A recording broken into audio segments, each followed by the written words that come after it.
Hi all, today let's see how to prepare garlic bread. அதுக்கு வந்து கொஞ்சம் lukewarm வாட்டரில் 1 teaspoon of sugar and 1.5 teaspoon of yeast எடுத்து activate பண்ணி வச்சுட்டேன்.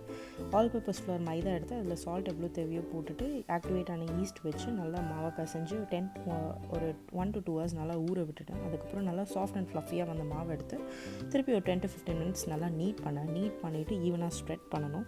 ரொம்ப தின்னாக பண்ண தேவையில்லை. அதுக்கப்புறம் நம்ம மெல்டட் பட்டர் கொஞ்சம் எடுத்துகிட்டு உங்களுக்கு தேவையான அளவுக்கு கார்லிக் ஆட் பண்ணி நல்லா அதை ஈவனாக ஸ்ப்ரெட் பண்ணிவிட்டு அதுக்கு மேலே உங்களுக்கு தேவையான சீசனிங்ஸ் ஆட் பண்ணிக்கலாம். லைக் Oregano, Chilli flakesலாம் ஆட் பண்ணி தேவையான அளவுக்கு சீஸ் நீங்கள் ஆட் பண்ணிவிட்டு திருப்பி இன்னொரு வாட்டி ஃபோல்டு பண்ணி அதே மாதிரி பட்டர் ஸ்ப்ரெட் போட்டு சீசனிங்ஸ் ஆட் பண்ணி சீஸ் ஆட் பண்ணணும். நான் ஆல்ரெடி ஓவன் வந்து 180 degree Celsiusக்கு ப்ரீஹீட் பண்ணி வச்சுருந்தேன். ஸோ அதில் அவனில் வச்சுட்டு 20 to 25 minutes நல்லா பேக் பண்ணி எடுத்தால் எம்மியான சீஸியான கார்லிக் பிரெட் வந்து ரெடி ஆகிடுச்சு. Trust me, this was the first time trying garlic bread and it came out really well and it was very easy to prepare also. So கண்டிப்பாக நீங்களும் try பண்ணி பாருங்கள். Try பண்ணி பார்த்துட்டு உங்களுக்கு கமெண்ட்ஸை சொல்லுங்கள். தேங்க்யூ.